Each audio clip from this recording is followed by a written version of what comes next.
그래서 지난번에 배웠던 트랜스포머에서 시작해서 비전에서 이 트랜스포머라는 친구를 어떻게 적용시키려고 했는지부터 해서 이제 그거를 좀 더 발전시킨 스윙 트랜스포머, 그 다음에 이제 최근에는 그것들이 다 어떻게 발전돼 나가고 있는지에 대해서 정말 간단하게만 짚어보려고 하고, 사실 이제 모델 아키텍처 같은 부분들, 그러니까 RNN, CNN, 어텐션, 트랜스포머 이런 것들은 이제 오늘까지 주로 다루기를 내용이고, 이제 다음부터는 어떤 우리가 실제로 딥러닝이나 머신러닝을 써서 쓸 수 있는 여러 태스크들, 뭐 예를 들어서 세그멘테이션이라던가 뭐 여러 가지 제너레이티브한 그런 태스크들에 대해서 조금 더 살펴볼 예정이어서, 오늘까지 저희가 배운 내용을 바탕으로 해서 이제 다음 태스크 관련된 내용들을 이제 다루게 된다라고 생각을 하시면 될 것 같습니다. 그리고 과제 2가 있죠. 과제 2가 저희가 사실 열어보신 분이 아직 많지는 않을 것 같긴 한데, 저희가 과제를 좀만 간단하게만 설명해드리자면 LSTM과 트랜스포머 인코더 구현하기 정도라고 생각을 하시면 될 것 같습니다. 그래서 이 두 가지를 구현을 해서 각각을 트레이닝을 시켜가지고 어떤 클래시피케이션 태스크를 수행하는 그런 과제라고 생각을 하시면 되는데, 사실 뭐 지난번에는 트랜스포머 인코더만 구현하는 게 끝이었던 것 같은데, 거기에다가 LSTM 구현까지 저희가 추가로 이번에는 진행을 하려고 하고, 그래서 이제 네, 그렇게 해서 제가 정확한 기한이 기억이 안 나는데 아마 다음 주까지였던 것 같죠. 다음 주까지 해서 이제 하시면 될 것 같고, 본격적으로 조금 넘어가도록 하겠습니다. 그 전에 이 트랜스포머를 뭐 물론 이번 주 화요일에 했으니까 막 잊어버리시지는 않았을 것 같은데, 아 그리고 저희가 아직 강의 녹화 영상이 안 올라왔죠. 그게 지난번에 녹화를 못 해가지고 강의자분이 다시 찍어 주셔야 되는데 아직 못 찍으셔서, 혹시 뭐 그거 안 올라와서 디스커션 과제 못했다 하시는 분들은 따로 연락 주시면은 제가 반영해서 채점하도록 하겠습니다. 그래서 뭐 그건 그렇고, 일단은 트랜스포머 구조에 대해서 좀 간략하게 살펴볼 텐데, 오늘 저희가 볼 것들은 대부분 이 트랜스포머 인코더 부분을 주로 사용하기 때문에 그 부분의 구조를 한 번만 더 짚고 넘어가는 게 좋을 것 같아요. 그래서 사실 이 트랜스포머라는 것 자체가 어떤 처음 등장하게 된 배경이 RNN의 그런 리커런트한 속성을 없애고 어텐션만 가지고 랭귀지 모델링을 한 건데, 이게 다만 이제 어텐션만 가지고 하면은 그게 위치 정보를 잡을 수가 없으니까 그 포지셔널 인코딩이라는 개념을 추가적으로 도입을 한 거죠. 그래서 우리가 가지고 있는 저 임베딩에다가 포지셔널 인코딩을 더 해줘서 그것 가지고 셀프 어텐션을 하고 뭐 피드포워드 네트워크를 이제 보내주고 하는 식으로 이제 구성이 됩니다. 그리고 저 피드포워드 네트워크 같은 경우에는, 저 인코더 블럭 안에 있는 피드포워드 네트워크 같은 경우에는 저게 다 웨이트를 공유하는 형태로 되어 있어요. 그래서 저게 FC 레이어들이 토큰별로 하나씩 이제 적용이 되고, 그 FC 레이어들 똑같은 것들을 공유한다라고 생각을 하시면 됩니다.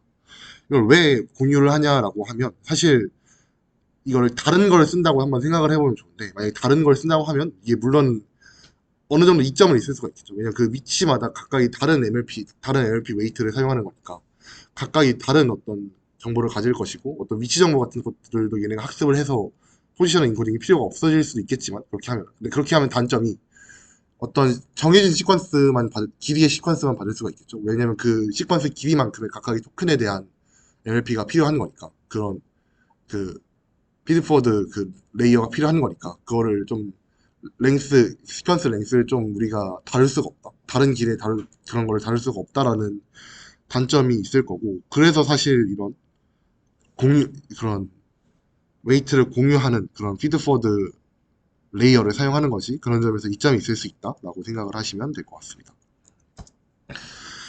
그래서 저희가 여태까지 배웠던 이 어텐션과 트랜스포머라는 이 구조들을 비전에 있어서 어떻게 사용할 것인가를 이제 좀 저희가 다룰 건데, 이거를 사실 저희가 VIT라는 모델을 통해서 이제 주로 많이 사용이 됩니다. 그래서 이 VIT라는 모델이 또 바로 나온 건 아니고 뭐 여러 가지 시행착오들을 거친 것들이 있어요. 그 과정을 한번 보면서 그 과정에서 어떤 인사이트를 얻을 수가 있는지, 어떤 구조를 우리가 사용하려고 어떤 아이디어들이 있었는지에 대해서 한번 살펴보려고 합니다. 그래서 처음으로 이제 사용이 됐던 건 가장 단순한 이제 접근 방식이라고 생각할 수 있는데, 그냥 이미지 피처를 가지고 CNN을 가지다 보면 어떤 피처 맵이 나오잖아요. 그 피처 맵을 가지고 단순하게 그냥 어텐션을 돌린다라고 생각을 하시면 될 것 같아요. 그래서 CNN 중간중간에 그냥 모델 아키텍처만 보면 이런 식으로 셀프 어텐션이 중간에 들어가는 구조로 우리가 한번 만들어 보자 라고 이제 처음에는 시작을 했는데, 이 셀프 어텐션 겐이라고 하는 모델에서 처음 시작을 했다고 합니다. 여기 출처가 잘렸는데 제가 가져오다 보니까 그런 모델에서 처음 시작을 했다고 하고, 그래서 여기에서는 뭐 딱 보이는 대로 생각을 하시면 될 것 같은데, 저 커리와 키 밸류를 이제 딱 이제 우리가 이미지 피처가 있을 텐데, 그 이미지 피처를 이제 저희가 트랜스포머나 어텐션에서 했던 것처럼 똑같이 어떤 리니어 매핑을 해주고, 그걸 가지고 키 쿼리 밸류 각각 이제 리니어 매핑을 해준 다음에 똑같이 어텐션 구하듯이 쿼리랑 키랑 이제 시밀러리티 구하고, 그걸로 소프트맥스 때려서 웨이트 만든 다음에 밸류로 웨이티드 썸 해서 이제 하나의 새로운 원래 거와 같은 크기의 피처를 만드는 그런 식으로 이제 똑같이 어텐션 모듈을 만들었다. 그래서 이 어텐션 모듈을 CNN 사이사이에다가 끼워 넣었다. 이제 라고 생각을 하시면 될 것 같고, 어떻게 보면 정말 가장 간단하게 우리가 어텐션을 적용할 수 있는 방법이라고 생각할 수도 있을 것 같습니다. 그래서 사실 어떻게 보면은 모델 자체는 여전히 CNN으로 구성이 되어 있기 때문에 완전히 저희가 목표로 하는 어떤 어텐션이나 트랜스포머만으로 이 비전 태스크를 해결한 것은 아니라고 생각을 할 수가 또 있겠죠. 그래서 하지만 또 이게 그냥 저희가 이걸 자세하게 짚고 넘어가지는 않겠지만, 이런 구조들이 꽤나 이런 비전 태스크에서 현재도 자주 사용되는 구조이긴 해요. 뭐 이런 식으로 갑자기 중간에다 뜬금없이 박아놓고 그러지는 않지만, 뭐 어떤 저희가 세그멘테이션이나 할 때 뭐 그런 유넷이라는 그런 구조를 배울 거거든요. 인코더 디코더 아키텍처라는 그런 구조를 가진 그런 유넷이라는 구조를 배울 텐데, 저희가 디퓨전이라고 하는, 좀 들어보셨을 수도 있을 것 같은데, 그런 생성 모델을 보면은 그 유넷에다가 이런 트랜스포머 블록 같은 것들 아니면 어텐션을 좀 끼워 넣어가지고 거기다가 그렇게 구성을 하는 경우도 있어요. 그래서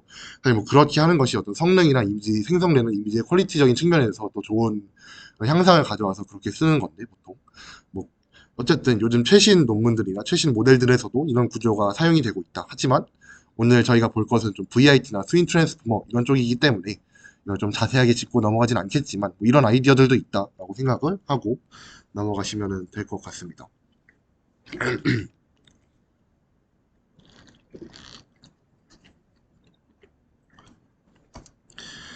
그리고 이게 좀 신박한 아이디어라고 할 수 있는데, 저 컨볼루션 레이어를 어떤 로컬 어텐션이라는 개념으로 저희가 대체를 하는 방법도 있을 수가 있겠죠.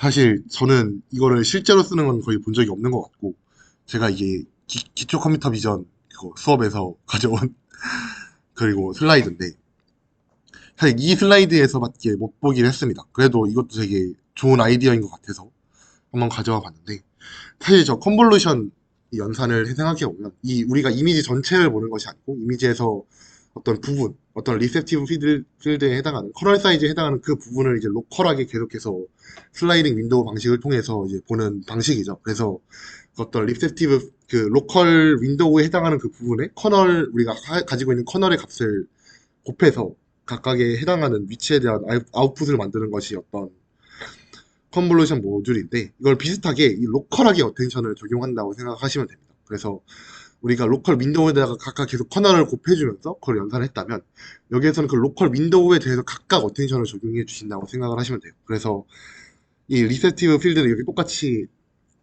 잡은 다음에 여기에다가 이렇게 리셉티브 필드를 잡아서 이 여기 안에 있는 이 9개의 값들이 각각 이제 어, 우리가 가지고 있는 키와 밸류에 해당하는 그런 피처들이 되겠죠. 그래서 이 피처들을 각각 리니어 매핑을 해서 똑같이 키와 밸류를 만들어준 다음에, 또 쿼리는 우리가 중간에 있는 맵의 중간에 저 리셉티브 필드의 중간에 있는 친구를 쿼리로 해서 우리가 여태 했던 것처럼 똑같이 어텐션을 해서 아웃풋을 구한다 라는 식으로 이제 구현을 어텐션을 또 적용을 할 수가 있을 것입니다. 근데 이렇게 해서 실제로 구현을 해봤을 때 이 두 가지 좀 문제점이 있었는데, 첫 번째로 이거 구현을 하는 게 좀 어려웠다고 해요. 구현을 하는 게 되게 까다로웠고, 근데 그런 거에 비해서 사실 CNN보다 썩 성능이 좋게 나오지 않았다고 합니다. 그래서 CNN에 비해서 그렇게까지 성능이 안 나오는데 그거를 되게 어렵게 우리가 구현을 해야 된다면, 사실 그거를 굳이 우리가 쓸 필요는 없겠죠. 그래서 사실 그렇게 많이 쓰이지는 않는 그런 구조인 것 같은데, 그래서 사실 주류 모델에서 이런 구조가 쓰이는 것은 제가 많이는 못 본 것 같은데, 그리고 이런 아이디어적인 측면에서 좀 얻어갈 수 있는 인사이트가 있는 것 같아서 제가 한번 가져와 봤고,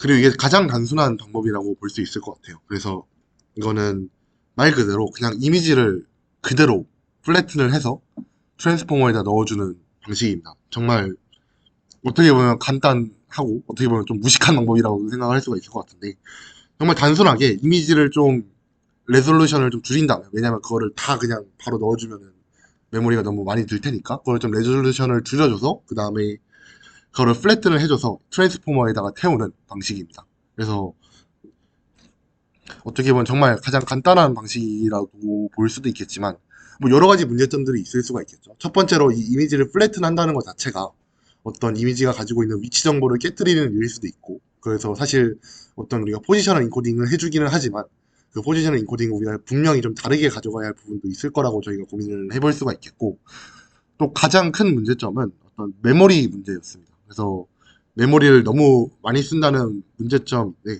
우리가 보통 아무래도 알고리즘이나 자료 구조 같은 거 이제 수강하셨을 텐데, 대부분 이제 거기에서 뭐 시간 복잡도나 공간 복잡도의 개념이 나오죠. 거기서 이제 공간 복잡도의 개념이라고 생각을 하시면 되는데, 저희가 결국에 어텐션을 계산할 때 생각해 보면 어떤 뭐 n개의 토큰이 들어왔을 때 그 n개의 토큰들 간의 그런 크로스 시밀러리티, 즉 어떤 그 n개에서 각각의 페어에 간의 그 모든 시밀러리티를 계산을 해야 되기 때문에,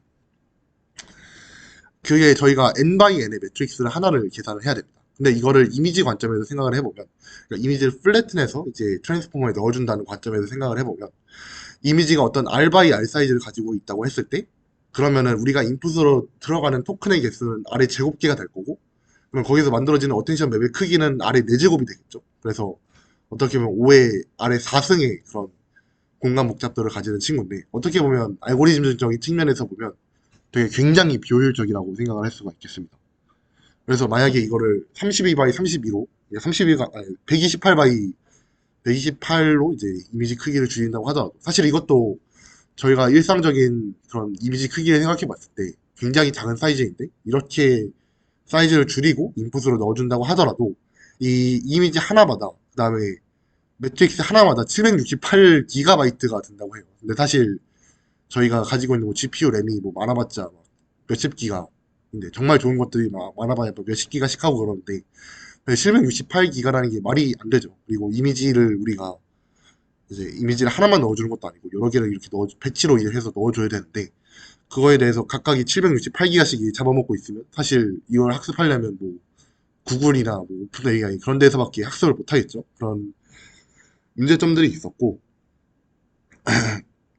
이제 이것을 해결하기 위해서 나온 논문이 이 논문이라고 보시면 될 것 같습니다. 그래서 비전 인 트랜스포머라고 하는 이제 굉장히 유명한 논문이고, 많이 천재도 정말 많이 쓰이는 논문인데, An image is worth 60 by 60 words라고 하는 저런 이제 논문인데, 이 해당 어떤 위에 있었던 이 메모리 문제를 해결하는 것이 이 VIT 논문이라고 생각을 하시면 될 것 같습니다. 그래서 그 문제를 어떻게 해결을 했느냐를 보면 이미지를 패치 단위로 다룹니다. 아까는 그 이미지를 어떤 픽셀 단위로 이제 트랜스폼에다 넣어줬다면, 이렇게 이미지를 패치 단위로 잘라서 넣어줍니다. 이게 어떻게 보면 CNN이 가지고 있는 아이디어랑 어느 정도는 유사하다고 볼 수도 있을 것 같아요. 어떻게 보면 이미지의 로컬한 것들을 이제 포착을 할 수는 있겠죠. 물론 이게 저희가 그 CNN 같은 걸 보면, 컨볼루션 레이어 같은 거를 보면은 그 모든 어떻게 보면 모든 가능한 경우에 그 패치들을 다 일일이 보는 것이기 때문에 그 정도의 우리가 그 정도의 로컬한 정보를 다 고려할 수는 없겠지만, 그거 그 구조상은 없겠고 그걸 학습을 해야겠지만, 어쨌든 이런 식으로 패치를 나눠서 이제 어떤 패치 안에서의 로컬한 정보 같은 것들은 우리가 캡처를 할 수가 있지 않을까라는 생각을 할 수가 있고, 이렇게 하면은 사실 우리가 가지고 있는 그런 어 메모리적인 그런 측면에서 좀 부담을 덜 수가 있겠죠. 그래서 여기 약간 예시로 좀 든 건데, 이거를 3x 3의 이미지로 저희가 나눈다고 생각을 해봅시다. 사실 그렇게 나누진 않고 보통 좀 더 이미지 크기가 클 거니까 좀 더 좀 큰 크기로 좀 나누어지겠죠. 근데 어쨌든 이제 어떤 우리가 3x 3으로 나눴으니까 총 9개의 인풋 패치들이 있고, 그 다음에 각각이 3x 16 곱하기 16의 이제 사이즈를 가지고 있을 것입니다. 왜냐하면 이제 인풋 RGB 이미지 자체가 어떤 3차원 그거고, 그 다음에 16 바이 16은 일종의 하이퍼 파라미터라고 생각을 할 수가 있는데, 보통 이제 나눠줄 때 좀 나중에 생각을 하겠지만은, 이제 30이나 16, 14 정도의 좀 크기로 나누는 게 일반적이라고 보시면 될 것 같아요. 그래서 저렇게 패치를 그냥 잘라서 이제 이렇게 하나씩 FC 레이어를 태워줍니다. 그래서 리니어 프로젝션을 해주고 저 이미지를 하나의 디디멘셔널 벡터로 만들어 주신다고 생각을 하시면 돼요. 그래서 저 MLP에다 태워줄 때는 그냥 단순히 저희가 아까 이미지를 넣어줬던 것처럼 그냥 플래튼해서 이미지를 넣어준다라고 생각을 하시면 될 것 같고, 똑같이 이것도 역시 각각의 FC 레이어들이 웨이트를 공유를 해야겠죠. 아까 말했던 그런 여러 가지 이슈들 때문에 사실 저희가 이 패치의 사이즈를 고정해 준 거지 패치의 개수를 고정해 준 건 아니잖아요. 그래서 패치의 개수는 좀 달라질 수도 있는데, 그렇기 때문에 그러면 달라지는 패치 개수를 똑같이 고려해 줄 수 있도록 이제 FC 레이어의 모든 웨이트들을 공유해서 이제 그런 식으로 이렇게 각각을 어떤 디디멘셔널한 벡터로 만들어주게 됩니다.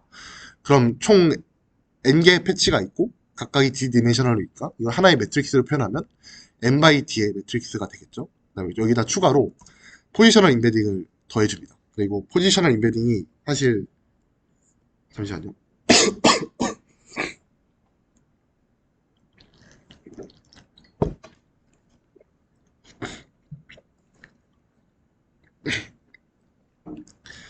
트랜스포머에서 썼던, 저희가 원래 트랜스포머에서 썼었던 그 포지셔널 인코딩 같은 경우에는 저희가 어떤 삼각함수나 그런 풀이의 변환 그런 아이디어를 차용해 와서 어떤 원 디멘셔널한 그런 위치 정보를 나타낸 것을 이제 우리가 모델한테 주는 그런 느낌이었잖아요. 근데 사실 이게 2D로 그거를 좀 2D로 확장시켜서 할 수도 있다고는 해요.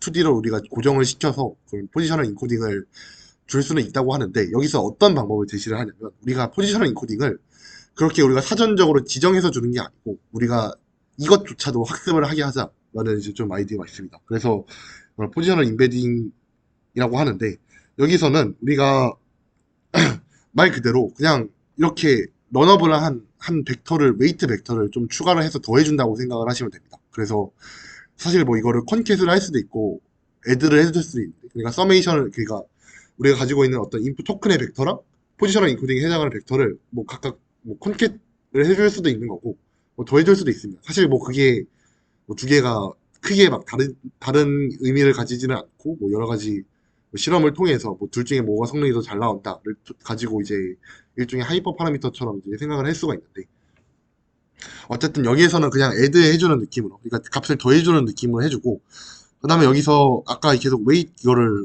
하나의 웨이트 벡터처럼 런업을하게 좀 모델이 학습을 포지셔널 인코딩을 학습을 시킨다라고 이제 얘기를 했는데, 이게 좀 처음에는 이게 좀 이해가 안 갈 수도 있어요. 포지셔널 인베딩을 학습을 시킨다는 게 이게 무슨 의미지라고 생각할 수도 있는데, 저희가 정말 간단한 MLP 레이어 하나를 생각해보면 우리가 어떤 y는 wx 형태의 정말 간단한 웨이트 매트리스 하나만 있는 그런 형태를 생각해보면, 어쨌든 그 웨이트 매트리스 자체도 연산에 참여하는 친구잖아요. 근데 그 연산에 참여하는 친구고 x를 우리가 인풋으로 줄 뿐이지, 그 y를 w라는 그 웨이트 벡터 자체는 어떤 멀티플리케이션이라는 연산에 참여하는 친구란 말이죠. 그거를 그냥 더하기 연산에 참여하는 친구, 그러니까 애드 연산에 참여하는 다른 어떤 인베딩을 저희가 줬다라고 생각을 하시면 됩니다. 그래서 뭐 사실 뭐 저희가 여태까지 다뤘던 그런 웨이트를 학습한다는 과정, 그런 개념이랑 크게 다르진 않지만, 저희가 어떤 이게 포지션에 대한 정보를 가지기를 기대하면서, 사실 이게 뭘 배울지는 우리가 모르죠. 근데 우리가 여기다가 이런 식으로 넣어주면 얘가 포지션에 대한 정보를 배우겠지라고 좀 기대를 하면서, 혹은 뭐 기도를 하면서 저희가 넣어주는 그런 친구라고 생각을 하시면 되고, 이거를 이제 저희가 픽스된 상태로 우리가 고정된 그런 인베딩을 주는 게 아니고 저희가 이걸 학습할 수 있도록 넣어준다라고 생각을 하시면 될 것 같습니다. 그래서 뭐 나머지는 똑같습니다. 그래서 나머지는 똑같이 이제 트랜스포머에다가, 여기는 트랜스포머라고 나오는데 사실 트랜스포머라기보다는 트랜스포머 인코더죠. 트랜스포머 인코더에다가 넣어주고, 이제 트랜스포머는 이제 인풋과 아웃풋의 크기가 똑같이 나오기 때문에 저희가 아까 말씀드렸듯이 n by d의 인풋을 넣어줬으니까 똑같이 n by d의 이제 아웃풋 벡터들이 나오게 될 것입니다. 그리고 저희가 만약에 이거를 어떤 뭐 여러 가지 태스크에다가 쓸 수가 있겠지만, 뭐 얘를 정말 간단한 예시로 이미지 클래시피케이션을 하고 싶다고 저희가 한번 생각을 해볼게요. 그래서 저 아웃풋 벡터들을 가지고 어떻게 클래시피케이션을 할 건가 라고 생각해 봤을 때, 이것도 정말 여러 가지 방법들이 있을 수가 있겠죠. 저것들을 다 더해줘서 하나의 벡터로 만든 다음에 그거를 어떤 MLP 레이어를 태워서 해줄 수도 있고, 아니면은 또 뭐 콘캣을 시켜서 그걸 MLP에 태워서 클래스 디스트리뷰션을 만들어 줄 수도 있겠고, 하지만 뭐 여러 가지 방법들이 있겠죠. 아니면 또 저희가 CNN에서 사용했었던 것처럼 그런 글로벌 에버리지 풀링 같은 걸 해서 이제 n 바이 d에서 그 에버리지 풀링을 때려서 1 바이 d의 벡터로 만들어주고, 그걸 리니어 매핑으로 1 바이 c로, 그러니까 클래스 개수만큼의 그런 클래스 디스트리뷰션을 만들어 준 다음에 로스를 흘려주는 식으로 저희가 설계를 할 수도 있겠지만, 여기에서는 조금 특이한 방법론을 사용을 합니다. 그래서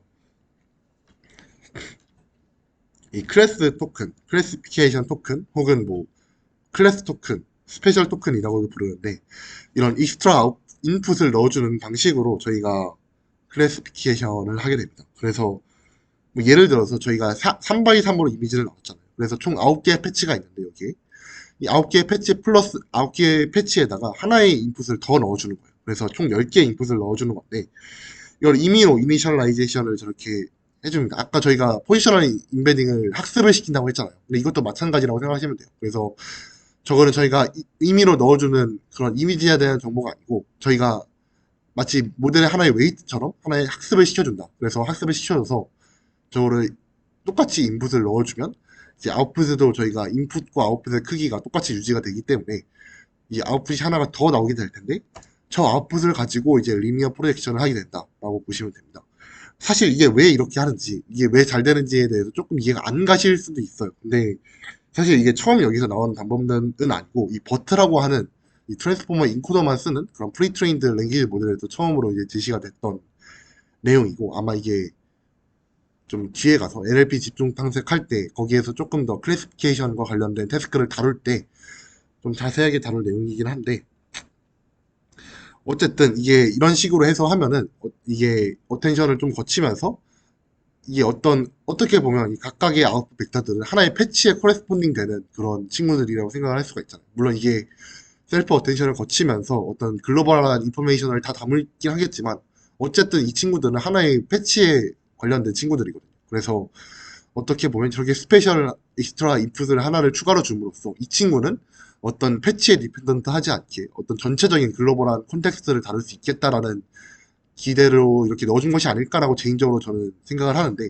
뭐 어떻게 보면 다른 방식으로 좀 학습이 된 걸 수도 있겠죠. 어쨌든 이 딥러닝이라는 것 자체가 굉장히 어떻게 저희가 학습될지 모르는 그런 측면이 있기 때문에 뭐 그렇게 생각을 해볼 수도 있겠지만, 뭐 이렇게 약간 왜 이렇게 하는지라고 물어본다면 가장 결정적인 이유는 그냥 이렇게 해보니까 잘 돼서, 이렇게 해보니까 제일 잘 됐다 라고 생각하는 게 맞는 것 같아요. 근데 여튼 뭐 이런 식으로 저희가 클래시피케이션을 하기도 한다 라고 보시면 될 것 같고, 이거는 그냥 논문에 있는 피규어입니다. 그래서 VIT라고 하는 그 논문에 있는 피규어인데, 거기에서 이게 뭐 거의 똑같긴 하지만 뭐 이런 식으로 해준다. 그러니까 결국에는 저희가 저 패치로 나눠서 저거를 플래튼을 시켜주고, 플래튼은 각각 FC 레이어에 태워서 포지셔널 인코딩을 더해준 다음에 거기에다 플러스로 어떤 클래시피케이션을 위한 스페셜 토큰을 하나 붙여주고, 그것들을 다 이제 트랜스포머 인코더에 넣어준 다음에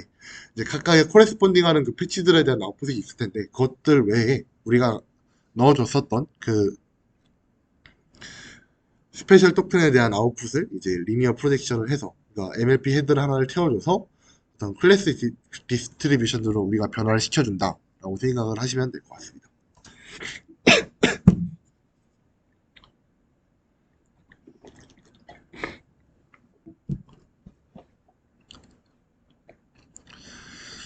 그래서 저희가 아까 말씀드렸던 것처럼 이 트랜스포머를 픽셀에다가 사용했을 때 문제점을 해결하기 위해서, 그러니까 그 메모리적인 그런 문제들을 해결하기 위해서 이게 나온 건데, 그 문제를 어느 정도로 해결했는지를 저희가 한번 살펴보도록 하자면,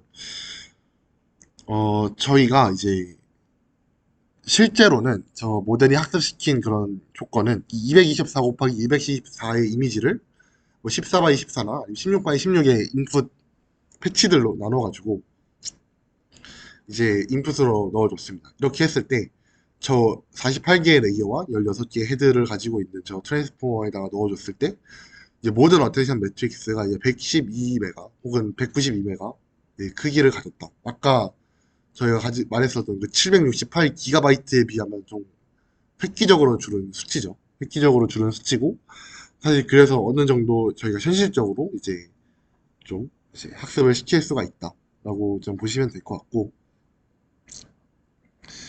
근데 사실 이렇게 좀 줄였다고 해도 저희가 이 VIT라는 모델 자체를 처음부터 스크래치부터 다 학습시키기는 좀 힘들 수가 있어요. 이게 왜냐하면은 좀 뒤에 나올 내용이긴 한데 결국에는 이 VIT라는 모델 자체가 굉장히 큰 모델입니다. 굉장히 큰 모델이고 또 조금 있다가 저희가 뭐 인덕티브 바이어스나 그런 얘기들도 다룰 텐데 뭐 그런 얘기들을 하면서 나오겠지만 결국에는 저희가 이걸 학습시키기 위해서 굉장히 큰 데이터셋을 필요로 하고 처음부터 이니셜라이제이션이 안 된 어떤 그런 이니셜라이제이션 된 상태부터 이거를 완벽하게 모델이 완벽한 성능을 내기 위해서 학습을 시키기 위해선 좀 굉장히 큰 데이터셋이 필요로 하고 굉장히 큰 리소스를 필요로 하긴 합니다. 그래서 어떻게 보면 GPU가 저희가 있다면 뭐 학습을 시킬 수 있겠지만 현실적으로 좀 힘든 부분이 있다라고 좀 생각을 하시면 될 것 같아요.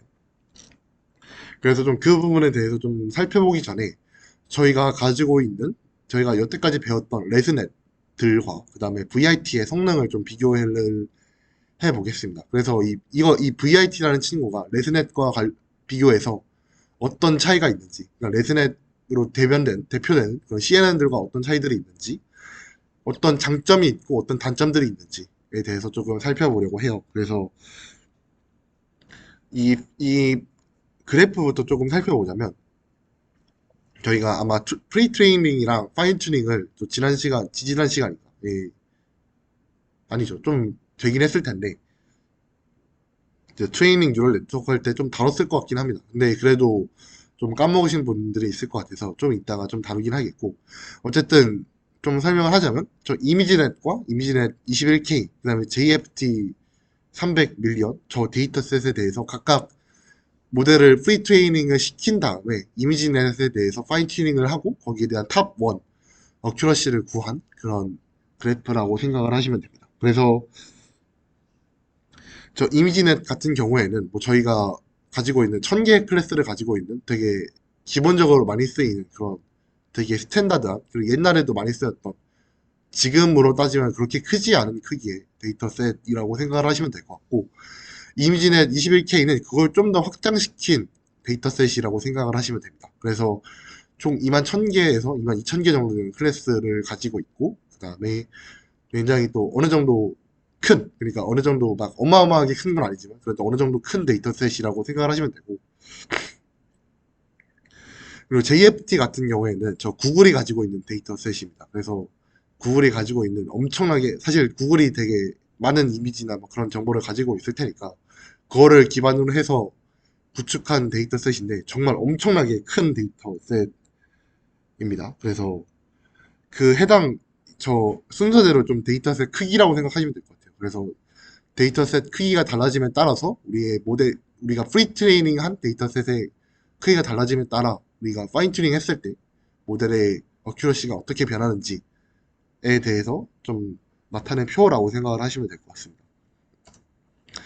사실 이미지넷에다가 프리 트레이닝을 하고 파인 튜닝을 한다는 것 자체가 좀 웃기죠. 같은 데이터셋이니까. 그러니까 첫 번째 이거는 여기 있는 첫 번째 줄 같은 경우에는 그냥 이미지넷에 대해서 훈련을 시켰을 때 어큐러시가 얼마나 나오냐라고 생각을 하시면 되는데 이제 이미지넷에다가 이제 학습을 시켰을 때는 저 레스넷 저 회색 저 네모는 레스넷입니다. 사실 여기서 이거 생각해보니까 이 모델 설명을 안 했는데 저 레스넷 같은 경우에는 저 150, 뒤에 있는 152가 레이어 숫자를 의미를 합니다. 그래서 152개의 레이어를 가지고 있고 곱하기 4라고 하면 저게 사실 그냥 컨볼루션 레이어는 그냥 그 레스넷의 레시듀얼 블럭을 보면 그냥 한 줄로 돼 있고 그냥 여기다 레시듀얼 커넥션을 해서 붙여주는 그런 느낌이었잖아요. 근데 그거를 저희가 그 전에 배웠었던 구글렛처럼 여러 가지 커넥션, 여러 가지 그런 컨볼루션을 해서 컨볼루션을 여러 개 써서 그것들을 컨캣 해주는 느낌으로, 아니 뭐 더해주는 느낌으로, 그러니까 뭐 인셉션 모듈처럼 이렇게 구성을 한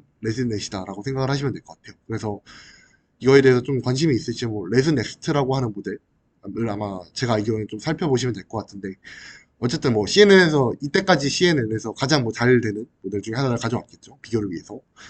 그런 모델을 좀 가져왔다고 생각을 하시면 될 것 같고, VIT 같은 경우에는 뭐 베이스 뒤에 붙는 저 BLH가 베이스, 랄지, 슈즈입니다. 그래서 각각이 좀 뭐 적당하게 뭐 모델의 크기를 좀 레이어와 어떤 멀티헤드 어텐션의 헤드수 그런 것들을 좀 조절하면서 이제 모델의 크기를 조정했다라고 생각을 하시면 될 것 같고, 뒤에 붙는 숫자는 이제 패치의 사이즈입니다. 그래서 패치 사이즈인데 약간 저 숫자가 당연히 패치 사이즈니까, 이게 패치의 개수가 아니고 패치의 사이즈니까, 이게 패치가 좀 숫자가 크다는 건 좀 이미지를 뭉텅뭉텅하게 좀 잘랐다는 거죠. 그래서 좀 크게 잘랐다는 거니까 좀 그거를 어떤 디디멘셔널한 그런 벡터로 압축을 할 때 당연히 좀 더 이미지 정보에 대한 손실이 많이 일어날 수밖에 없겠죠. 그래서 어떤 저 숫자가 클수록 오히려 또 작은 모델이다라고 생각을 하시면 될 것 같아요. 그래서 여기서 가장 큰 모델은 가장 원크기가 큰 주황색의 VIT H14 모델이고, 가장 크기가 작은 건 VIT 베이스 32 모델, 저 파란색 원이다 라고 생각을 하시면 될 것 같습니다. 그래서 이미지넷에서의 그런 결과를 한번 보면은 사실 조금 이상한 결과일 수도 있는데, 레스넷이 사실 이거를 배운다는 측면에서, 사실 배운다는 이걸 여기서 다룬다는 거는 잘 된다는 소리일 테니까 좀 그런 측면에서 좀 이상한 결과일 수도 있는데, 이 이미지넷에서 프리 트레이닝을 시키고 이미지넷에서 이제 결과를 보면은 사실 이미지넷에서는 레스넷이 훨씬 잘 됩니다. 그래서 가장 잘 되는 저 VIT가 VIT 베이스 16인데 저게 한 77% 정도 되고, 레스넷은 81%에서 2% 정도의 결과가 나와요. 그래서 그럼 이거를 왜 쓰냐? 사실 레스넷에 비해서 성능이 덜 나오는데 이게 어떤 의미를 가지냐를 생각해 보면 사실 이 뒤에 피규어를 한번 봐야 됩니다. 그래서 뒤에로 보면은 이게 프리트레이닝 된 이미지의 크기가 커질수록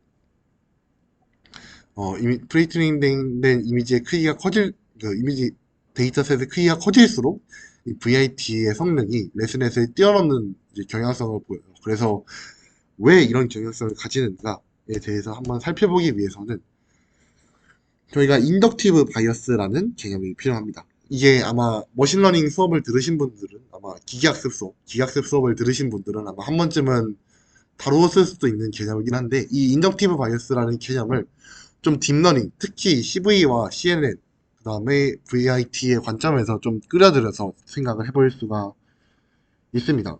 그래서 이 인덕티브 바이어스라는 것을 정말 간단하게 한마디로 요약을 하자면, 이 우리가 모델을 학습하는 데 있어서 필요한 좀 추가적인 과정, 추가적인 편향이라고 생각을 하시면 될 것 같아요.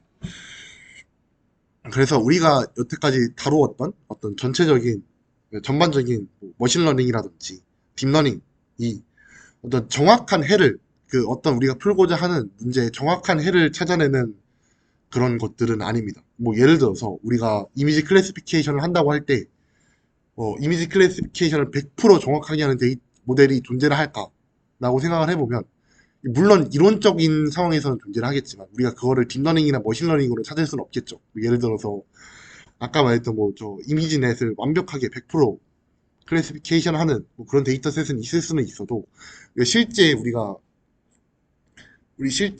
가지고 있는 모든 상황에서의 데이터셋, 그러니까 뭐 예를 들어서 128 곱하기 128의 사이즈를 가지고 있는 모든 이미지들, 그러니까 모든 가능한 경우의 수의 모든 이미지에 대해서 그거를 다 모든 가능한 클래스로 이 클래시피케이션 해주는 그런 모델이 이론적으로는 뭐 존재를 할 수도 있겠지만, 사실 그거를 실제로 우리가 학습하려면 좀 신의 영역에 가까운 그런 느낌이겠죠. 결국에는 가지고 있는 우리가 어떤 모든 가능한 경우의 수에 대한 모든 데이터를 가지고 있어야 할 것이고, 그래서 사실 어떻게 보면 우리가 가지고 있는 데이터가 그런 모든 경우의 수를 이제 학습하기에 충분하지가 않기 때문에 이거를 우리가 어떤 일포스드 프로블럼이라고 이야기를 많이 합니다. 그러니까 러닝이라는 것, 우리가 다루고 있는 학습이라는 것 자체가 명확하게 정의가 되지 않은 그런 문제고, 그러니까 우리가 데이터가 충분하지 않기 때문에 우리가 그걸 직접적으로 유니크한 솔루션을 찾는 것보다는 우리가 어떤 근사, 그러니까 이걸 어떻게 하면은 잘 근사해서 모사할 수 있을까를 좀 중점으로 다루는 것이 저희가 다루고 있는 머신러닝이나 딥러닝이라고 생각을 하시면 됩니다. 그래서 이러한 한계들을 극복하기 위해서 저희가 어떤 가설을 쓸 필요가 있어요. 뭐 예를 들어서 가설이라는 게 조금 안 와닿으실 수도 있는데 어, 정말 간단하게 예를 들어서 우리가 가지고 있는 모델의 아키텍처 같은 것들도 하나의 가설일 수가 있고 아니면 우리가 옵티마이즈 하고자 하는 그런 로스 펑션 같은 것들도 하나의 그런 가설이라고 생각을 하시면 될 것 같습니다.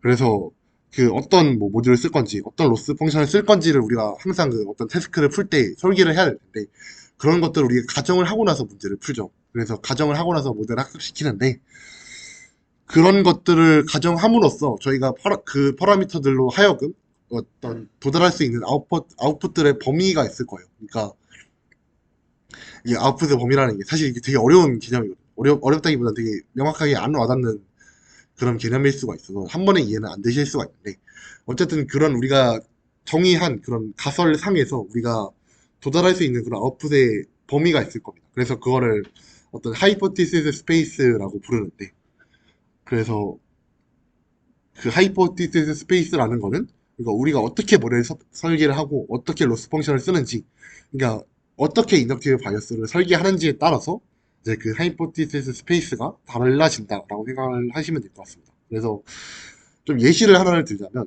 저희가 정말 간단하게 리니어 리그레션 문제를 한번 생각을 해볼게요. 리니어 리그레션 문제를 한번 생각해보면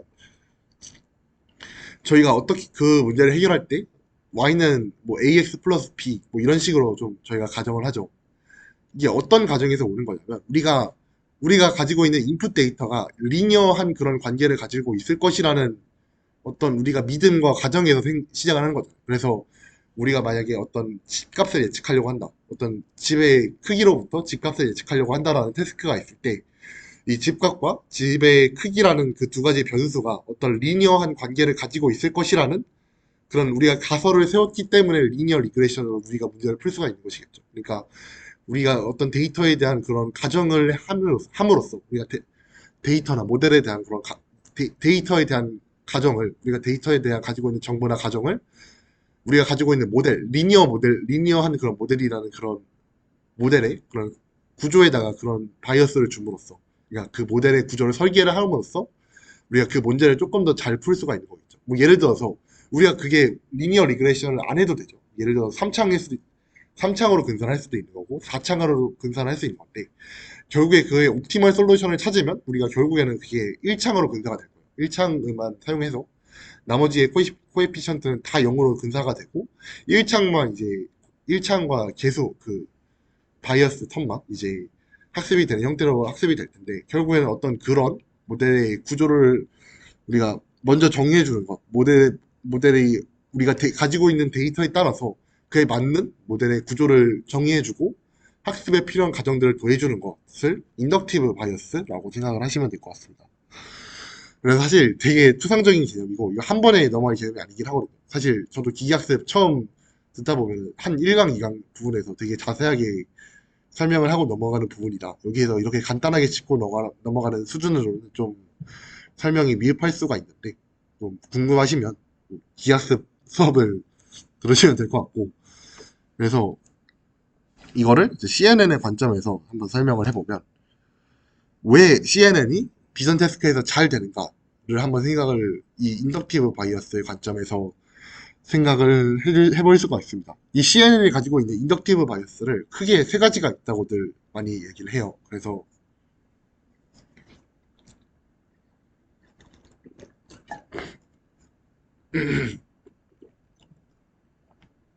첫 번째로는 로컬 커널 프로세싱, 두 번째로는 하이어키컬 프로세싱, 그 다음에 세 번째로는 어떤 스페이셜 인베리언스, 뭐 트랜스레이션 인베리언스나 뭐 이퀴베리언스 좀 전에 설명을 했었는데 그런 특징들을 CNN 인덕티브 바이어스로 가지고 있습니다.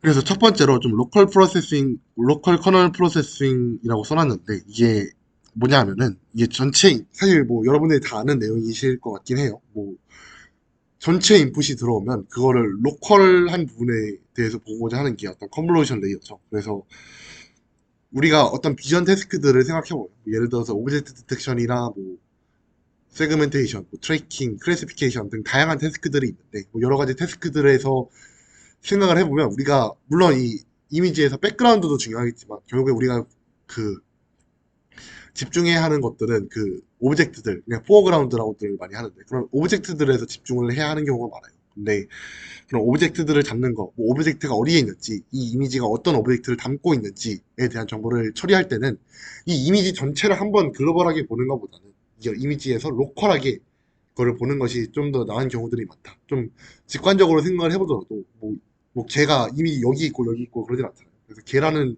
하나의 물체는 어떤 이미지 한 부분에 집중되어서 있을 것이기 때문에 이 이미지를 로컬하게 이 CNN처럼 프로세싱 해주는 게 좀 이미지 데이터를 처리하는 데 있어서 좋은 가정, 좋은 바이어스로 작용을 한다. 그래서 이 CNN이 비전 태스크에서 잘 된다. 라고 생각을 할 수 있고, 두 번째로는 이 하이어키컬 프로세싱, 계층적인 처리가 이제 좀 예시로 될 수 있는데, 이거는 하나의 그런 컨볼루션 레이어에 가지는 특징이 아니고, 전체적인 CNN 아키텍처가 가지는 특징이라고 생각을 할 수가 있을 것 같아요. 그래서 저 오른쪽에 있는 저 VGG넷 저 아키텍처를 보시고 좀 설명을 하실 수가 하면은 네, 하면은 저걸 보고 좀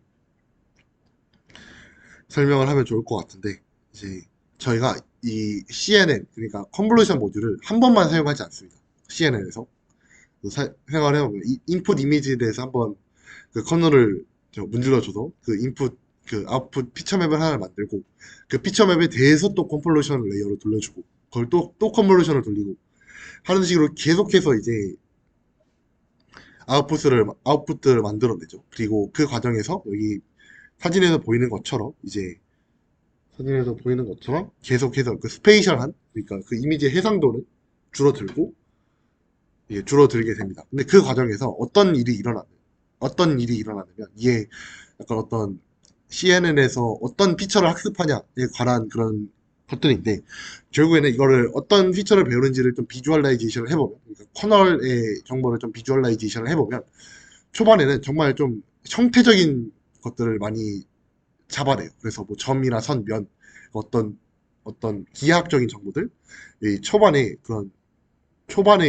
컨볼루션 레이어들에서 좀 많이 잡아냅니다. 그 다음에 그것들을 쭉 계속해서 저희가 합쳐가는 형태는 어떻게 보면 리세티브 필드를 늘려가면서 하나의 그 값이 가지고 있는 리세티브 필드가 점점 늘어나면서 조금 더 큰 영역을 보면서 그 큰 영역들에 대한 어떤 디테일한 정보들을 만들어가는 과정이라고 생각하실 수 있는데 저 하이러키컬한 구조가 가지게 되면서 하이러키컬한 그런 구조를 가지게 되는 장점이라고 볼 수가 있겠습니다. 그래서 이 스페이셜한 그런 축의 디멘션을 줄여주고 대신 채널 축의 정보를 늘려주면서 어떤 조금 더 디테일한 그러니까 로우 레벨의 그런 점선면 같은 기하학적인 피처를 함께 모아가면서 그걸 어떤 정말 추상적인 피처들로 이제 하이 레벨의 그런 피처들로 이제 모아간다. 그리고 그런 이제 피처들이 결국에는 학습하는 데 있어서 도움을 주더라라고 하는 것이 이 CNN의 인덕티브 바이어스 중에 또 하나고 또 하나는 저희가 좀 지지난 시간에 좀 다뤘었는데 트랜스레이션 이퀴베리언스와 인베리언스도 저희가 생각해 볼 수가 있습니다. 그래서 한 번만 간단히 얘기를 해보자면 이 이미지에서 물체가 움직이더라도 똑같은 결과가 나와야 한다라는 거예요. 그래서 결국에는 뭐 시얼드 커널과 슬라이딩 윈도우를 씀으로써 저희가 얻을 수 있는 장점이라고 생각할 수가 있겠죠. 이건 뭐 이미 얘기를 했기 때문에 넘어가 있지만 이것 역시도 이런 모델 자체가 이런 함수로서의 특징을 가지고 있기 때문에 우리가 이 CNN이 이 비전 태스크를 더 잘 처리할 수 있다라는 부분입니다. 그리고 이거를 사실 VIT의 관점에서 생각을 해보면 VIT는 이런 가정들을 당연히 가지고 있지가 않겠죠. 그래서 사실 VIT는 이런 가정을 가지고 있지가 않기 때문에 이런 가정을 처음부터 학습을 해야 됩니다. 그러니까 이런 우리가 이미지들 간에 로컬한 정보들 간에 어떤 관계를 가지고 있겠구나 뭐 하는 부분들을 모델이 처음부터 학습을 시켜야 되기 때문에 이거를 당연히 결국에는 이 VIT가 이 레스넷보다 여기서 더 좋은 성능을 가지지 못했던 이유는 이 인덕티브 바이어스, 이 모델이 가지고 있는 인덕티브 바이어스를 학습할 만큼의 충분한 데이터가 있지 못했기 때문이에요. 그래서 결국에는 여기서 VIT가 더 낮은 성능을 보이지 못하는 이유는 인덕티브 바이어스가 더 낮기 때문이다 라고 생각을 하실 수 있을 것 같아요. 그래서 인덕티브 바이어스가 좀 더 크면은 그런 CNN 같이 인덕티브 바이어스가 크면 어, 오버피팅의 문제에서 조금 더 자유롭게 결국에는 어떻게 보면 일종의 레귤러라이제이션이라고 생각할 수도 있는데 어떤 모델이 가질 수 있는 하이포테시스 스페이스의 관점에서 보면 그게 어떤 조금 더 올바른 방향으로 그걸 좀 유도해주는 방향을 이미 모델의 구조 자체에서 가지고 있기 때문에 이게 좀 더 적은 데이터 셋으로도 이제 더 좋은 성능을 낼 수가 있다라고 생각을 하시면 될 것 같습니다. 그리고 프리 트레이닝이랑 파인 튜닝을 조금 더 뒤에 내용을 살펴보기 위해서 다룰 필요가 있는데 좀 이거는 이미 다뤘을 것 같아서 간단하게만 다시 리캡하는 느낌으로 좀 이야기를 하자면 좀 NLP에서 사용되는 기법, NLP에서 좀 많이 사용되는 기법입니다. 그래서 모델이 굉장히 큰 데이터셋을 가지고 뭐 아까 말했던 JFT나 그런 데이터셋을 가지고 먼저 이 트랜스포머 같이 아주 큰 모델을 이제 프리 트레이닝을 시켜줍니다. 그래서 그것을 이제 뭐 다른 태스크들 혹은 좀 작은 태스크, 좀 도메인이 다르지만 작은 태스크들에 대해서 그 마지막에 있는 뭐 클래시피케이션 레이어 같은 것들을 좀 학습을 시켜주는 좀 데이터셋에 맞게 모델을 좀 미세 조정시키는 파인 튜닝이라고 하는데 그런 미세 조정시키는 그런 과정을 거쳐서 우리가 모델을 학습을 시키게 되는데 이제 큰 모델들은 다 이런 식으로 학습을 시키는 경우가 많아요. 왜냐하면 우리가 아까도 말씀드렸지만 우리가 GPU 리소스상의 문제도 있을 것이고 우리가 실제로 그런 큰 모델을 처음부터 학습시키는 것은 너무 어렵기 때문에 우리가 이미 어느 정도는 잘 학습된 그런 포인트들 그런 이니셜라이제이션 일종의 어떻게 보면 그 모델 파라미터들의 잘 학습된 이니셜라이제이션 포인트라고 볼 수도 있겠죠. 그래서 그 포인트들로부터 우리 태스크에 적합한 그런 방향으로 우리가 모델을 학습시킨다라고 생각을 하시면 될 것 같습니다. 그래서 굉장히 많이 쓰이는 기법이고 프리 트레이닝과 파인 튜닝이라는 기법이 많이 사용된다 라고 보시면 될 것 같고 그래서 결과적으로만 보면 결국엔 이 VIT와 레스넷을 살펴보면 이제 이 이미지 셋, 그러니까 프리 트레이닝 된 이미지 셋의 크기가 커질수록 결국에는 더 VIT의 성능이 좋아진다 라고 생각을 하시면 될 것 같아요. 그래서 결국에는 이 VIT로도 우리가 이미지 셋, 프리트레이닝 되는 이미지 셋의 크기만 조금 어느 정도 조절을 하면 우리가 더 좋은 성능을 낼 수 있구나 라는 부분, 더 좋은 성능 혹은 CNN과 비교할 수 있을 만한 정도의 성능을 낼 수 있구나 라는 부분을 이제 살펴볼 수가 있겠습니다. 그래서 이거를 어떻게 보면 인덕티브 바이어스와 조금 더 연관을 지어서 생각을 해보면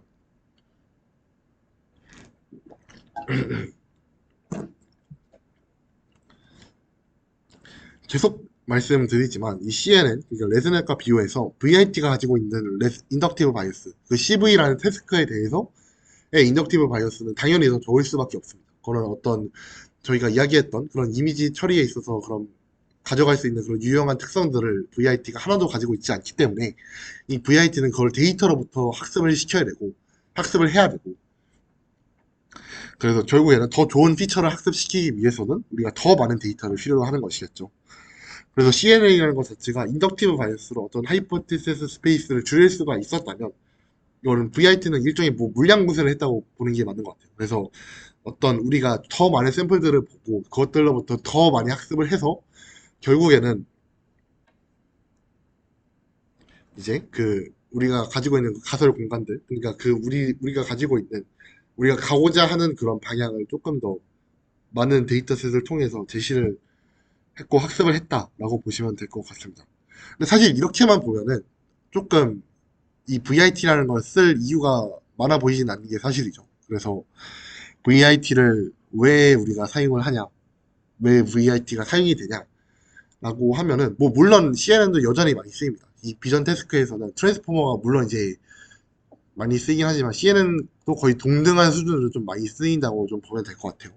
근데 VIT가 가지고 있는 장점 중에 하나는 저 오른쪽에 써있지만 저 주황색 글씨로 써있지만 GPU나 TPU, 사실 뭐 TPU는 뭐 여러분들이 지금은 아실 필요가 없고 뭐 GPU 비슷한 거다라고 생각을 하시면 될 것 같은데, GPU나 TPU를 조금 더 효율적으로 쓸 수 있다는 장점이 있습니다. 그래서 여기서 보시면은 뭐 저기 TPU V3 코어 데이즈 오브 트레이닝 뭐 이렇게 나와 있는데, 뭐 자세히 모르겠지만 저도 뭐 저것도 제가 자세하게 찾아보진 않았지만 어 결국에는 이제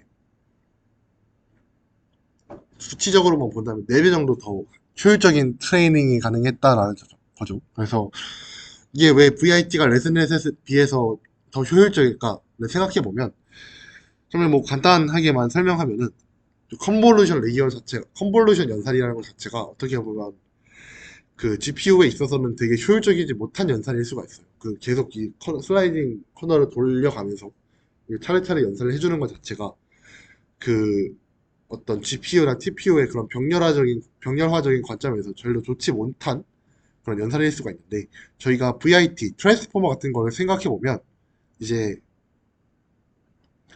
그 매트릭스 멀티플리케이션 한두 개 정도로 이제 구현이 되잖아요. 각각의 모듈이. 그래서 이 매트릭스 멀티플리케이션 같은 경우에는 저희가 병렬화를 되게 잘 처리할 수 있는 방법론들이 이미 많기 때문에, 그런 관점에서 보면은 이제 그런 것들을 조금 더 쉽게 처리할 수가 있기 때문에 이제 VIT를 좀 더 효율적으로 트레이닝을 시킬 수가 있다라고 보실 수 있을 것 같습니다. 다만 이 학습을 시키기 위해서는 조금 더 많은 데이터셋이 필요한 것이 단점이라고 볼 수가 있겠죠. 그래서 또 어떻게 보면 또 어떻게 보면 한 가지 또 장점을 보자면, 인덕티브 바이어스가 없다는 게 어떻게 보면 장점일 수도 있고 단점일 수도 있어요. 왜냐하면 인덕티브 바이어스라는 건 결국 이 사람이 어떤 설계해서 모델에 넣어주는 과정들이니까 어 사실 이게 완전 옵티멀한 건지, 그러니까 이렇게 이미지를 처리하는 것이 정말 우리가 완벽하게 옵티멀한 그런 솔루션을 찾기 위해서 그 찾아가는 과정에서 정말 필요한 것인지에 대해서는 사실 아무도 알 수가 없죠. 그래서 이거를 그냥 모델에 온전히 맡겨버리느냐, 아니면 우리가 이걸 미리 설계를 해서 넣어주느냐, 그 관점의 차이에서 보면, 어떻게 보면은 저 모델의 저 데이터셋의 크기가 엄청나게 커진다면, 막 이미지가 몇십억 개, 몇 백억 개가 된다면 오히려 VIT가 CNN보다 훨씬 더 좋은 성능을 낼 수도 있을 것입니다. 왜냐하면 인덕티브 바이어스가 더 적다는 관점에서 결국에는 인덕티브 바이어스라는 게 어떤 그 하이퍼테시스 그 스페이스를 줄여준다는 관점에서 보면, 그 우리가 그 줄여준 그 공간 안에 그 옵티멀한 그 옵티멀 미니마, 그러니까 글로벌 미니마가 없을 수도 있는 거거든요. 그런 관점에서 보면 우리가 좀 더 제너럴한 아키텍처의 측면에서 VIT가 좀 더 좋은 특성을 가질 수도 있겠다라고 생각을 하시면 될 것 같습니다. 그래서 VIT가 뭐를 이루어냈느냐라고 써 있는데, 사실 뭐 VIT가 어떤 특징을 어떻게 학습되었느냐라고 생각을 좀 보여주는 슬라이드라고 생각을 하시면 될 것 같아요. 그래서 어텐션 맵을 비주얼라이제이션 했을 때 뭐 저런 어텐션에 해당하는 저 컬럼에 있는 저런 부분들을 많이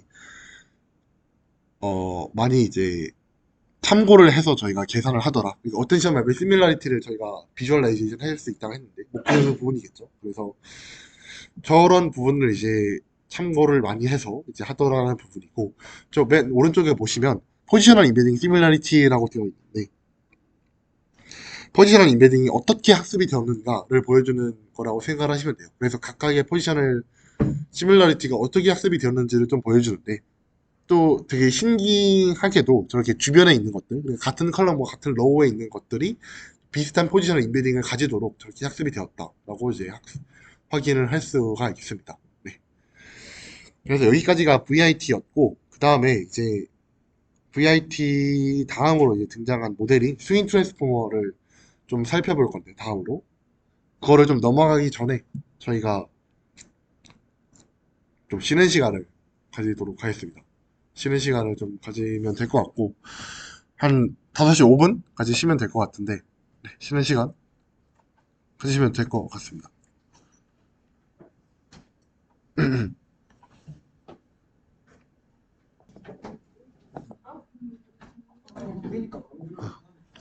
그래서 저희 여태 VIT를 했었는데, 저희가 이제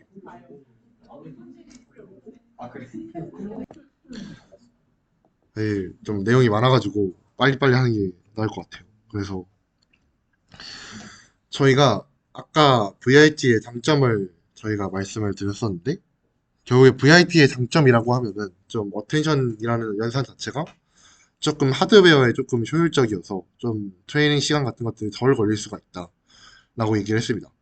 그러면은 이제 VIT의 장점과 CNN이 가지고 있는 여러 가지 인덕티브 바이어스를 조금 합치면은 우리가 그 두 가지의 이점을 동시에 가져올 수가 있지 않을까라는 이제 이야기를 할 수가 있죠. 그래서 저희가 아까 세 가지 인덕티브 바이어스를 다루었었는데 그 중에서 VIT에 적용시킬 수 있는 인덕티브 바이어스가 뭘까라고 한번 생각을 해보면 좀 간단하게 적용시킬 수 있는 게 저 하이어라키컬리티 그러니까 좀 계층적인 구조라고 생각을 할 수가 있을 것 같습니다. 그래서 아까 VIT는 아까 설명했었던 것처럼 컴퓨테이셔널 리소스의 그런 문제가 있기 때문에 그 패치의 개수를 무한정 늘릴 수가 없어요. 근데 사실 그러면은 이제 VIT가 가지고 있는 그 생산해낼 수 있는 그 피처 맵의 그 레솔루션이 굉장히 작을 수밖에 없겠죠. 예를 들어서 16 by 16의 패치로 나눈다라고 했으면은 224 by 224의 이미지를 16 by 16의 패치로 나눈다고 하면 그 피처 맵의 사이즈가 14 by 14밖에 안 되는 거예요. 굉장히 작은 사이즈의 피처 맵인 거고. 네, 사실 우리가 이미지에 있는 여러 가지 뭐 비주얼 엘리멘트들이 있을 텐데 정말 작은 물체들도 있고 큰 물체들도 있을 텐데 이 언어와는 다르게 그런 것들을 잘 이제 고려를 할 수가 없다는 거죠. 이제 VIT로만 사용을 하면. 그래서 근데 사실 이거를 해결하기 위해서 패치의 개수를 무한정 늘릴 수는 없기 때문에 이거를 어떻게 해결을 할까? 그 다음에 이걸 해결을 하면서 동시에 이 계층적인 구조를 가져갈 수가 있을까? 라는 아이디어에서 나온 것이 이 스윙 트랜스포머라고 생각을 하시면 될 것 같습니다. 그래서 이 스윙 트랜스포머라는 거는 VIT에다가 이 윈도우라는 컨셉을 좀 제시를 했다라고 생각을 하시면 될 것 같습니다. 그래서 조금 이따가 자세하게 설명을 드리겠지만 이 윈도우 패치를 이제 아주 잘게 나누되 우리가 패치를 아주 잘게 나누되 그 패치가 들어가 있는 그 윈도우라는 개념을 도입해서 그 윈도우 안에서만 어텐션을 하자. 그러면은 이제 계산의 그런 부담이 조금 줄지 않겠느냐라는 이야기이고, 그 다음에 그 윈도우들을 좀 천천히 합쳐가면서 이제 조금 더 낮은 레솔루션의 그런 피처 맵을 만들면은 이제 우리가 CNN에서 기대했었던 그런 계층적인 구조의 모델을 만들 수가 있겠다라는 이제 아이디어에서 나온 것이다라고 생각을 하시면 될 것 같습니다. 그래서 좀 이따가 보겠지만은 그 스윙 트랜스포머가 가지고 있는 뭐 블럭이나 레이어의 개수 같은 것들이 그걸 레드넷을 그대로 따라가요. 그래서 이게 어떤 의미를 가지냐 하면 그 레드넷의 그런 철학들, 그러니까 하이라키컬한 그런 구조의 철학들을 그대로 계승을 하면서 어떤 우리가 가지고 있는 그 CNN 기반의 백본들, 그러니까 CNN 기반의 인코더들을 스윙 트랜스포머로 그대로 갈아 끼울 수 있는, 그러니까 여러 가지 뭐 다운스트림 태스크들, 뭐 클래시피케이션 뿐만 아니고 뭐 오브젝트 디텍션이나 뭐, 뭐 여러 가지 태스크들, 이미지의 피처 맵을 필요로 하는 여러 가지 태스크에 그대로 적용을 해서 사용할 수 있도록 하는 모델 아키텍처가 스윙 트랜스포머다라고 생각을 하시면 될 것 같습니다. 그래서 이 스윙 트랜스포머가 제시하는 게 이 로컬 윈도우 어텐션입니다. 그래서 로컬 윈도우라는 개념이 사실 이 패치랑 조금 헷갈릴 수도 있을 것 같아요. 그래서 어, 이 윈도우라는 건 여기 이미지에서 빨간색으로 네모친 부분이고 이 안에서 어텐션을 한다고 생각하시면 될 것 같고요. 그 다음에 패치는 우리가 여태까지 계속 다뤘던 것처럼 이미지를 저렇게 패치 단위로 나눠준다고 생각하면 됩니다. 그래서 패치의 어떻게 보면 패치의 집합인 거죠, 윈도우가. 그래서 윈도우 안에서만 이제 어텐션을 하고 이 윈도우에 속하지 않는 패치들에 대해서는 따로 어텐션을 하지 않는다. 그러니까 윈도우 단위로 해서 이제 어텐션을 수행한다라고 생각을 하시면 될 것 같고, 뭐 사실 이러면은 약간 직관적으로 약간 눈에 와닿는 문제가 있죠. 저 윈도우들 간의 정보를 우리가 서로 연결을 시켜줄 수가 없다라는 문제가 있을 것 같은데 그 문제를 해결하기 위해서 뭐 시프티드 윈도우라는 개념을 도입하기도 해요. 그래서 그거를 조금 이따가 살펴볼 거고 일단은 저 로컬 윈도우 자체에 좀 집중을 해볼 겁니다. 그래서 이거 제가 만든 슬라이드인데 이게 글로벌 그러니까 우리가 여태까지 다루었던 그런 어텐션을 했을 때 저 계산 복잡도를 한번 계산을 해보고, 사실 뭐 이거를 좀 수직적으로 좀 계산을 해보는 거는 좀 여기서는 의미가 없을 것 같고 한번 보시면 될 것 같아요. 그래서 조금 좀 개념적으로만 설명할 건데, 이거는 이제 글로벌 하면 이제 셀프 어텐션, 그러니까 우리가 여태까지 트랜스포머에서 다뤘던 그 셀프 어텐션의 계산 복잡도라고 보시면 될 것 같고, 이거는 저희가 좀 도입하려고 하는, 그러니까 윈도우로 나눠가지고 저 m개의 윈도우, m 제곱개의 윈도우, 그러니까 m 제곱, 그러니까 m by m으로 나눠. 그러니까 여기 다음 슬라이드를 보시면 좀 더 이해가 될 것 같은데, 저 m by m의 윈도우로 나누었을 때의 시간 복잡도입니다. 그래서 저 위에 있는 저 MSA가 저희가 원래 가지고 있는 멀티헤드 셀프 어텐션이에요. 근데 저기에서의 계산 복잡도는 저 HW라고 하는 저 이미지 사이즈에 대해서 쿼드라틱하게 이제 계산량을 가진다.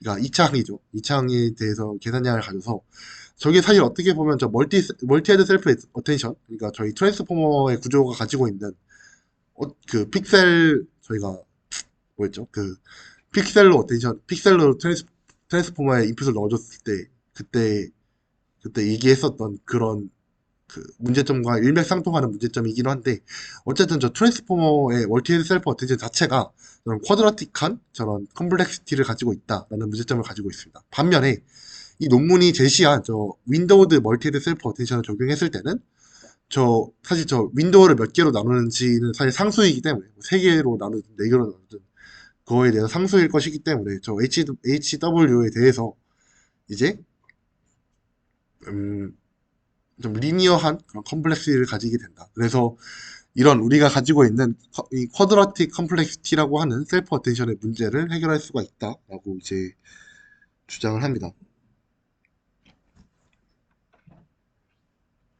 이제 아까도 말씀드렸듯이 이제 여기서 했을 때 문제점은 이 윈도우 간의 정보 교환이 이루어질 수 없다는 문제점들이 있어요. 계속해서 패치를 합해가긴 하지만 결국에는 그것도 그 윈도우를 합한 그 범위 안에 있는 친구들끼리의 정보를 교환하는 것이지, 그 다른 윈도우들 간의 정보를 교환을 할 수가 없거든요. 그거를 좀 그려보시거나 생각을 해보시면 좀 도움이 되실 텐데, 어쨌든 결국에는 저 도움 커넥티비티가 부족하다, 윈도우 간의 커넥티비티가 부족하다는 그런 문제점이 있습니다. 그래서 이거를 해결하기 위해서 시프티드 윈도우라는 개념을 도입해요. 그래서 한 번은 저 레귤러 윈도우에서 어텐션을 돌려주고,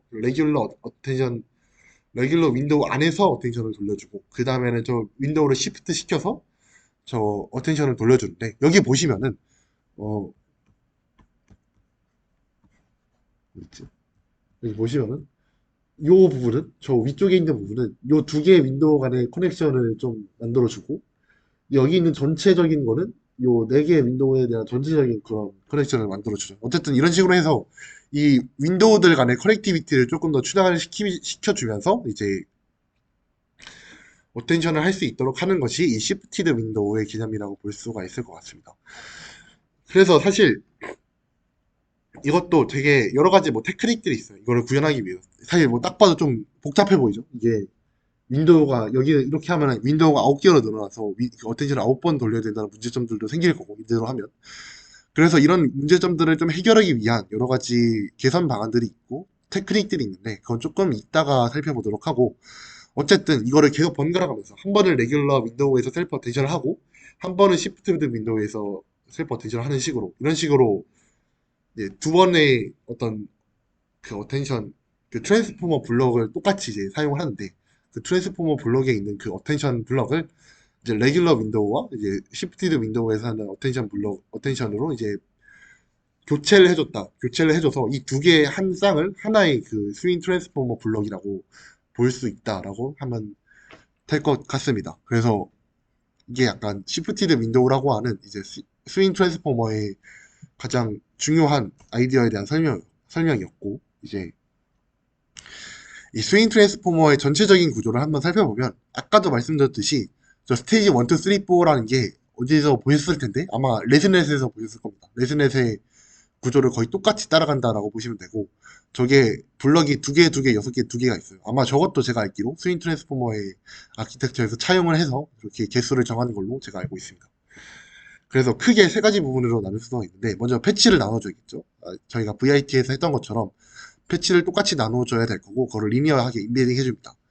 근데 여기서 좀 추가적으로 저희가 고려해야 될 좀 고려해야 할 부분이 여기서는 포지셔널 인코딩을 따로 패치마다 저희가 붙여줬었잖아요. 그 패치마다 각각의 포지셔널 인코딩을 더해줬다면 여기에서는 그런 방법을 사용하지 않고 이제 릴레이티브 포지셔널 바이어스라는 방법을 사용합니다. 그래서 이거는 어떻게 보면 어텐션 맵에다가 그 바이어스 그 포지셔널 정보를 주는 방법인데 이것도 이따가 조금 더 자세하게 살펴볼 거고 아까 저희가 살펴봤었던 스윙 트랜스포머 블럭도 사용을 합니다. 그래서 저게 두 개가 저 각각이 두 개의 연속된 스윙 트랜스포머 블럭인데 그래서 오른쪽에 있는 게 그냥 연속된 스윙 트랜스포머 블럭인데 이제 윈도우드 멀티헤드 셀프 어텐션과 시프티드 윈도우 멀티헤드 셀프 어텐션 저 두 개가 계속 번갈아 가면서 나오는 구조로 이루어져 있다 라고 생각할 수가 있겠죠. 그래서 첫 번째 스테이지의 스윙 트랜스포머 블럭은 저게 윈도우드 윈도우드 MSA 그 다음에 시프티드 윈도우 MSA 저기 다음에 윈도우드 MSA 다음에 시프티드 윈도우 MSA 이렇게 네 개가 번갈아 가면서 나오는 구조로 이루어져 있다라고 보시면 될 것 같아요. 그 다음에 저희가 이제 어떤 하이라키컬한 그런 구조를 가지기 위해서는 패치를 좀 합쳐주면서 그 윈도우 그 스페이셜한 레졸루션을 줄여줘야겠죠. 그거를 위한 패치 머징 스테이지도 있습니다. 이거 되게 간단해서 간단하게만 짚고 넘어가도록 할게요. 그래서 첫 번째로 다뤄볼 거는 이 패치 파티션과 리니어 임베딩인데 이거는 사실 뭐 크게 다르지 않습니다. 그래서 크게 다르지 않은데 조금 특이할 만한 건 이제 여기에서는 패치 사이즈가 굉장히 작게 제시가 된다는 거죠. 아까는 뭐 14 x 14, 16 x 16이었는데 거의 4배, 아니 뭐 32 x 32 기준으로 거의 8배에 가까운 사이즈로 또 쿼드라틱 하니까 어떻게 보면 64배 이상 작은 사이즈로 패치를 나눌 수가 있다는 장점이 있습니다. 당연히 이렇게 패치를 나누고 각각의 패치를 리니어 임베딩을 해주니까 더 적은 이제 손질이 있겠죠. 사실 저 적은 크기의 그런 어 뭐라고 할까요? 더 적은 그런 이미지 크기상에서의 손실이 있을 겁니다. 그래서 어쨌든 아까 했던 거랑 똑같다고 보시면 돼요. 그래서 저 이미지 각각 패치를 저렇게 좀 더 잘게 나눠줘서 이제 임베딩을 해주는데 여기서 약간 테크닉적인 부분이 들어갑니다. 여기에 저자들이 어떤 말을 하냐면 결국에는 저렇게 저희가 웨이트를 쉐어해가지고 MLP를 각각 패치마다 태워줬었잖아요. 이게 어떻게 보면은 스트라이드가 4고 커널이 4. 그러니까 저 패치 사이즈와 같은 이제 스트라이드와 커널을 갖는 컨볼루션 레이어를 돌려주는 거랑 똑같다 이미지에다 라고 주장을 합니다. 그래서 컨볼루션 레이어를 돌려주고 이제 그거를 플래튼을 시켜주는 식으로 조금 더 효율적으로 저희가 효율적이라기보다 좀 저희가 코드 짜기 편하게 좀 구현을 할 수가 있다 이제라고 이야기를 해요. 그래서 뭐 이것도 되게 특이하죠. 이것도 어떻게 보면 되게 특이한 발상이라고 생각할 수도 있는데 이게 왜 이렇게 되는지는 이게 좀 이해가 안 가실 수도 있는데 되게 좀 어떻게 보면 당연한 거거든요. 당연하게 이게 스트라이드가 4고 커널 사이즈가 4면은 이렇게 패치처럼 이렇게 쭉쭉 될 테니까 이제 임베딩이 쉐어드 웨이트로 해가지고 똑같이 될 텐데 그거를 한번 이제 만약에 이해가 안 되신다면 좀 그려가면서 한번 해보시면 좋을 것 같고 여튼 뭐 이런 어떤 구현상에서의 테크닉이 있다라고 생각을 하시면 될 것 같습니다.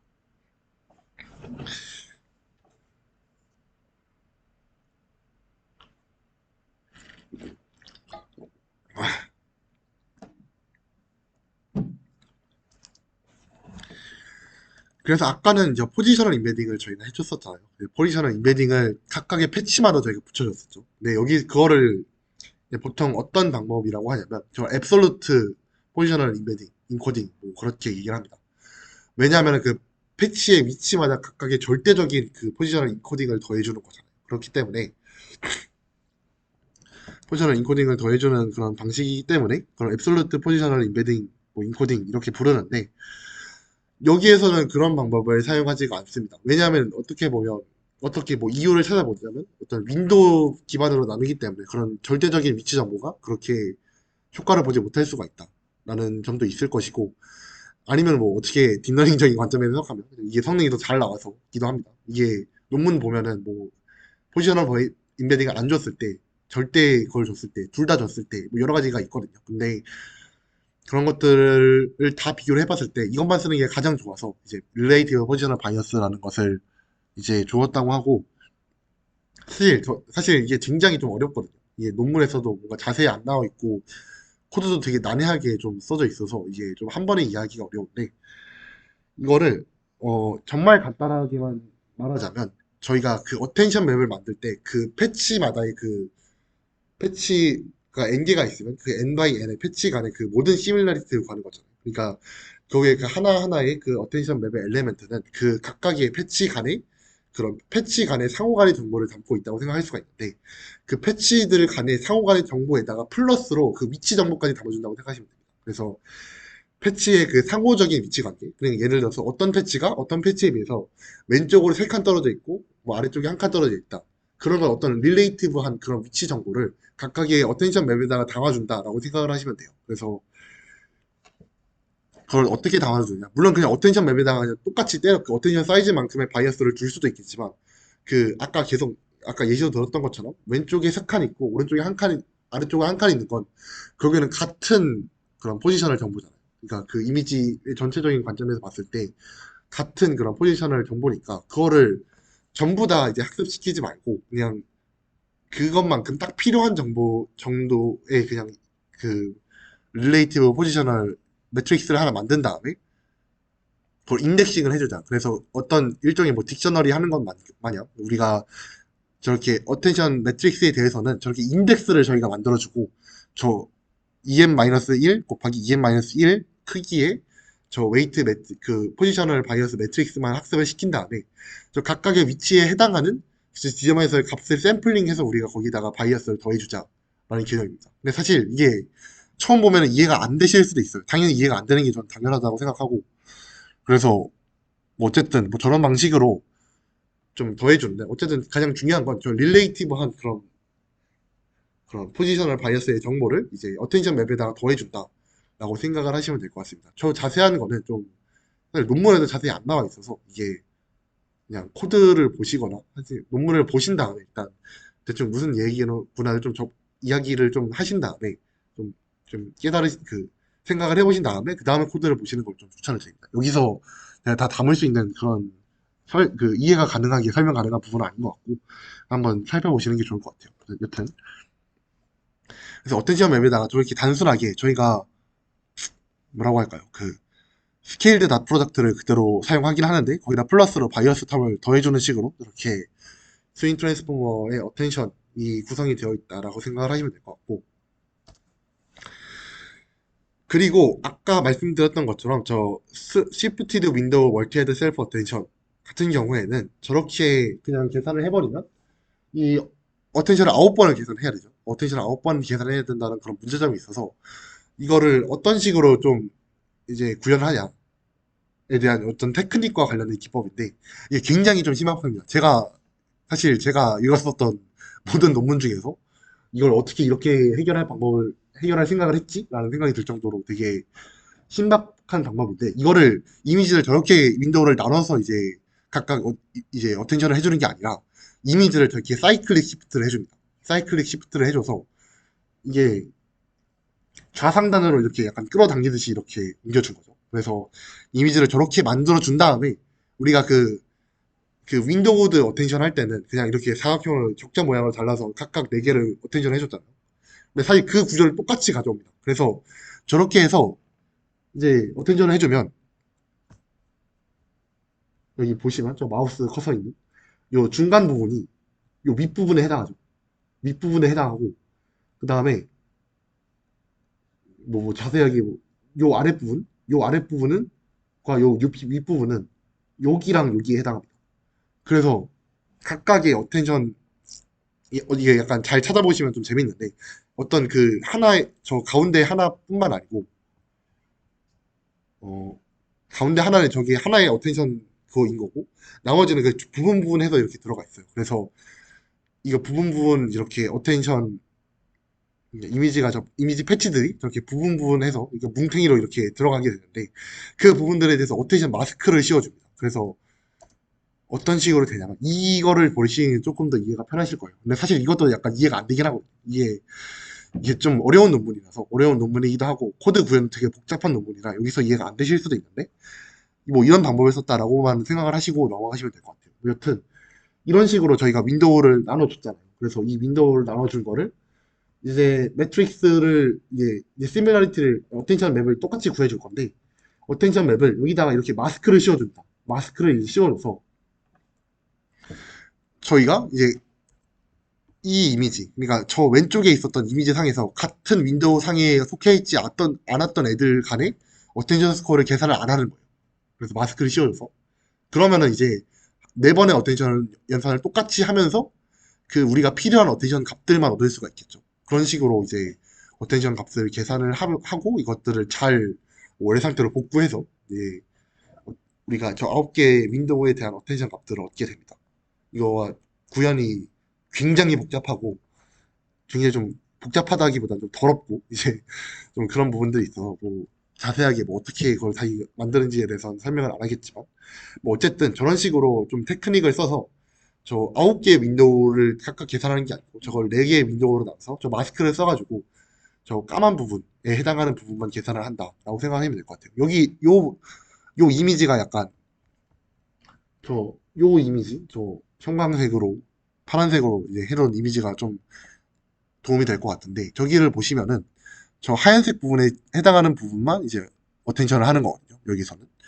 그래서 하얀색 부분에 해당하는 부분을 보이면 저게 같은 패치에서 온 부분들이에요. 그래서 같은 윈도우에 해당하는 부분들에 대해서만 어텐션을 계산하고 저 검은색 부분을 안 하는 거거든요. 그래서 저 다른 윈도우에 속해 있는 애들이니까 어텐션 계산을 안 하는 거죠. 이런 식으로 이제 좀 더 효율적으로 저희가 계산을 할 수가 있다라는 제 아이디어였습니다. 그리고 패치 멀징 부분인데 저 스윙 트랜스포머 블럭 이후에 나오는 어텐션 아웃풋 부분들을 이제 어떻게 멀징 해줄 것이냐 라는 부분인데 뭐 사실 이건 굉장히 간단합니다. 그래서 패치들을 그 윈도우에 속하는 저 패치들을 일렬로 이렇게 쭉 플래튼을 시켜주고요. 저거를 다시 그러면 이제 어떤 그 아웃풋의 채널을 씌웠으면 저기 4C가 될 텐데 왜냐면 그죠 4C가 이제 될 텐데 각각의 윈도우에 대해서 그거를 다시 그러니까 채널 크기가 너무 커진다는 문제가 있을 수가 있어요. 여기서 보시면은 저기 계속 4배, 4배, 4배, 4배가 되는 건데 그러면 마지막에 C-16C, 64C가 되겠죠. 이게 채널 크기가 너무 크게 된다는 문제점이 있어서 이거를 다시 2C로 이제 프로젝션을 시켜줍니다. 그리고 프로젝션을 시켜줌과 동시에 어떻게 보면 좀 각각의 그런 스페이셜한 정보들을 좀 합해주는 그런 어, 관점에서 볼 수도 있겠죠. 스페이셜한 정보들을 어떤 어그리게이션 해주는 그래서 그것들을 잘 뭉쳐주는 관점에서 볼 수 있는데 아마 제가 기억하기로 이것도 CNN으로 똑같이 아까 말씀드렸던 것처럼 구현을 했던 걸로 생각을 하고 아닌가? 아니 정확히는 모르겠습니다. 근데 여튼 아마 근데 맞을 거예요. 아마 왜 저것도 어쨌든 저 윈도우들에서 이제 웨이트를 공유를 해야 되기 때문에 어쨌든 뭐 그런 식으로 구현이 됐고 이거는 뭐 간단하게 뭐 패치들을 저렇게 콘캣 해주고 어, 프로젝션 해준다. 그래서 각각을 이제 저렇게 만들어준다라고 생각을 하시면 될 것 같습니다.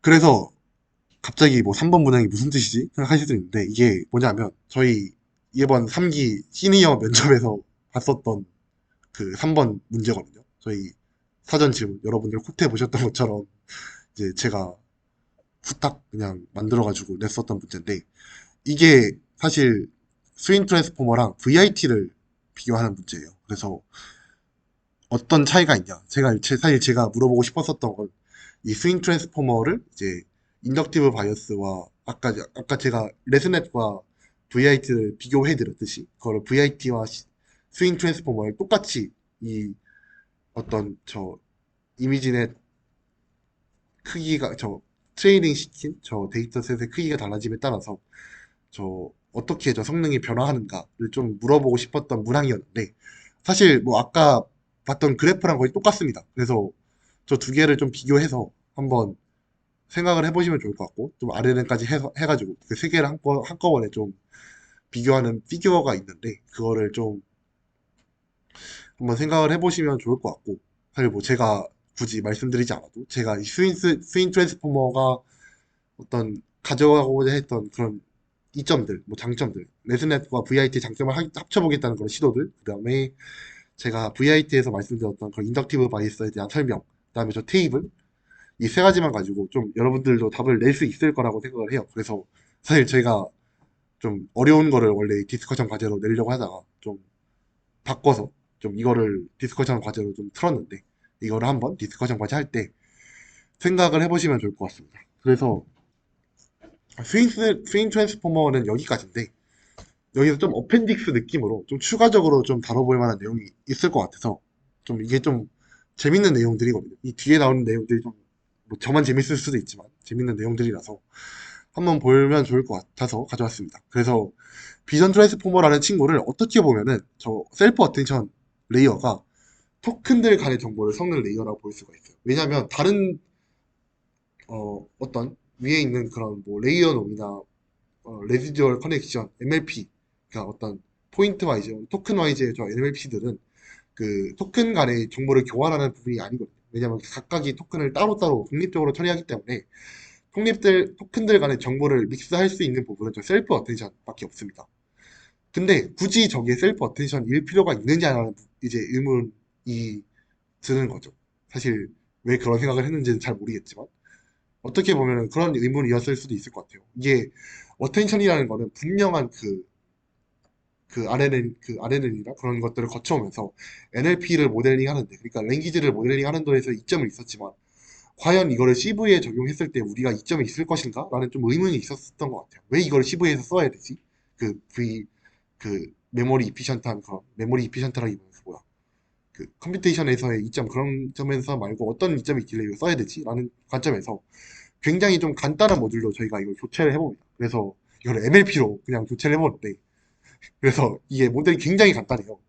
그래서 이걸 그냥 MLP로 때려놓고, 그 다음에 이거를 트랜스포즈 시키고, 또 MLP 또 이렇게 태우고, 그 다음에 다시 트랜스포즈 한 다음에 이렇게 태우는 식으로 되거든요. 그래서 저 MLP1이 그냥 저희가 셀프 어텐션 대신에 저렇게 넣어줬다. 라고 생각을 하시면 되는데, 이게 놀랍게도 이렇게 성능이 이런 식으로 나왔습니다. 그래서 거의 VIT에 필적할 만한 수준의 이제 성능이 나오는 아주 놀라운 성과를 보였는데, 근데 사실 이게 모델이 아직 문제가 없지는 않아요. 그래서 약간 적은 데이터셋에 대해서는 오버피팅에 너무 취약하다던가 아니면은 뭐 스케일러빌리티가 좀 떨어진다던가 하는 뭐 여러 가지 문제들이 있어서 막 엄청나게 많이 쓰이진 않는데, 어쨌든 저 어텐션을 빼고도, 그러니까 CV에서는 이 어텐션, 그리고 또 웃긴 게 저 MLP 믹서가 제가 알기로 그 NLP에서는 잘 안 되는 걸로 알고 있거든요. 그래서 상대적으로 좀 더 잘 안 되는 걸로 알고 있는데, CV에서 되는 거에 비해서. 그래서 어쨌든 CV에서는 그 어텐션을 빼고도 어느 정도 성능이 나오더라. 그러면은 굳이 우리가 어텐션을 계속 가져가야 되냐라는 후속 연구들도 있었습니다. 그래서 어텐션 all you need라는 논문도 있었고, 그래서 트랜스포머 아키텍처 자체가 중요한 게 아니냐라는 인사이트들도 있었어요. 사실 뭐 이거는 제가 그 디빈립에서 했던 건 아니고, 이게 제가 모멘텀에서 지난 학기 때 발표했던 거 그대로 가져온 건데, 결국에는 저 트랜스포머 블록 자체의 구조를 어떤 토큰 믹싱과 채널 믹싱 두 가지의 관점에서 볼 수 있다는 거예요. 그래서 이게 메타포머라고 하는 논문에서 가져온 건데, 그래서 우리가 기존에는 저 CV가 CV에서도 어텐션이 잘 되는 이유를 어텐션을 기반으로 한 그런 토큰 믹서, 그러니까 토큰 믹서를 어텐션을 했기 때문에 잘 된 거라고 생각을 했는데, MLP 믹서가 잘 되니까 그 가정이 깨져버린 거죠. 그럼 이건 그냥 트랜스포머 아키텍처가 좋기 때문에 잘하는 게 아닐까? 라는 이제 제안들이 생기고, 이거를 좀 검증하기 위해서 좀 더 극단적인 걸 합니다. 좀 웃긴데, 이제 풀링을 해요, 그냥. 풀링이 아마 CNN 할 때 좀 배우셨을 텐데, 그냥 사실 아무것도 안 하는 레이어랑 거의 똑같거든요. 그래서 나중에 또 후속 논문에 가면 뭐 아이덴티티 포머라고 해서 그냥 저기서 아무것도 안 하는 것도 있고, 그냥 랜덤하게 이니셜라이제이션 해서 그걸 프리즈 시킨 다음에 막 하는 여러 가지 좀 재밌는 시도들이 있는데, 뭐 그것까지 가져오는 거 좀 그런 웃긴 것 같아서 안 가져왔는데, 뭐 여튼 저런 식으로 정말 간단하게 토큰들 간의 정보만 섞을 수 있을 정도의 그런, 어떻게 보면 풀링도 일종의 에버리지 컨볼루션 레이어니까 그런 식으로 해서 이제 정말 간단하게만 이제 했는데, 이것도 성능이 잘 나오더라. 모델 사이즈만 키우면 이것도 성능이 꽤나 안정적으로 나오더라. 라는 굉장히 좀 웃긴 결과들이 있었습니다. 그래서 사실 웃기죠, 되게. 이게 2022년에 나온 논문이거든요. 그리고 아까 처음에 봤었던 VIT가 2021년에 나온 논문인데, 그 1년 사이에 이제 CV에다가 NLP를 넣어봤다가 잘 되네 하고 계속 써서 막 스윙 트랜스포머 같은 것도 나오고, 막 이런 여러 가지 막 논문, 그런 뭐라고 할까요? 그런 여러 가지 연구들이 있었다가 근데 어텐션을 빼니까 어텐션을 빼도 잘 되네.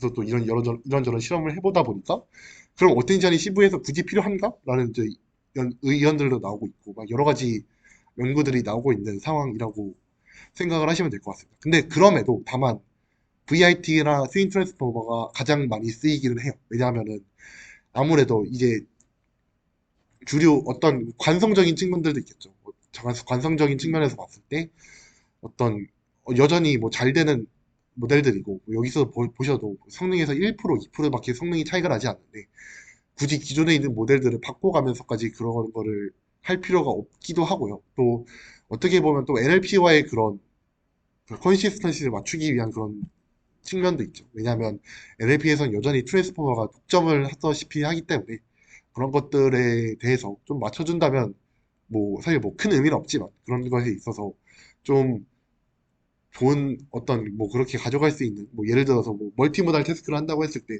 뭐 CV와 그런 NLP의 모델의 구조를 같이 맞춰줌으로써 가질 수 있는 이점들도 분명히 있을 것이고 하기 때문에 그런 측면에서 많이 쓰이긴 하는데 뭐 어쨌든 여러 가지 논문 연구들이 있다. 그래서 뭐 모델 아키텍처들 이 사실 어떻게 보면 최근에 어떤 모델 딥러닝 연구라는 것 자체가 어떤 태스크 기반으로 가지 이런 모델 아키텍처를 엄청나게 많이 다루지는 않는 것 같아요. 사실 모델 아키텍처 이런 뭐라고 할까요? 이런 파운데이션 모델이라고 할까요? 어떤 이런 기본적인 정말 기초가 되어 있는 모델들의 그런 아키텍처에 대해서는 어텐션 무즈를 좀 더 효율적으로 만든다던가 막 이런 식의 연구들이 좀 더 많이 이루어지고 있는 것 같긴 한데 어쨌든 뭐 이런 식으로도 연구들이 활발하게 이루어지고 있다라고 생각을 하시면 될 것 같습니다. 뭐 이 외에도 뭐 MOE라고 해서 믹스처 오브 익스퍼트 사실 뭐 이거는 뭐 모델 구조 자체에 대한 뭐 그런 건 아니긴 한데 뭐 이런 것들도 있고 뭐 펄시버 아이오 레트넷 뭐 레트넷은 정말 최근에 나온 논문이라고 알고 있는데 뭐 이런 여러 가지 모델들을 조금 더 모델 아키텍처들을 디벨롭하려는 그런 시도들도 아직까지도 이루어지고 있다라고 생각을 하시면 될 것 같습니다. 네. 뭐 그래서 디스커션 과제는 뭐 다음과 같고 뭐 개인 과제는 뭐 하시면 될 것 같고 뭐 팀 과제 같은 경우에는 뭐 아까도 말씀드렸던 것처럼 좀 가볍게 그냥 아까 제가 설명했던 것처럼 뭐 RNN과 VIT를 비교했듯이 스윙 트랜스포머와 VIT를 좀 비교하는 느낌으로 저 한번 팀 토론을 해보는 느낌으로 하면 좋을 것 같습니다. 네, 이상 강의 마치도록 하겠습니다. 감사합니다.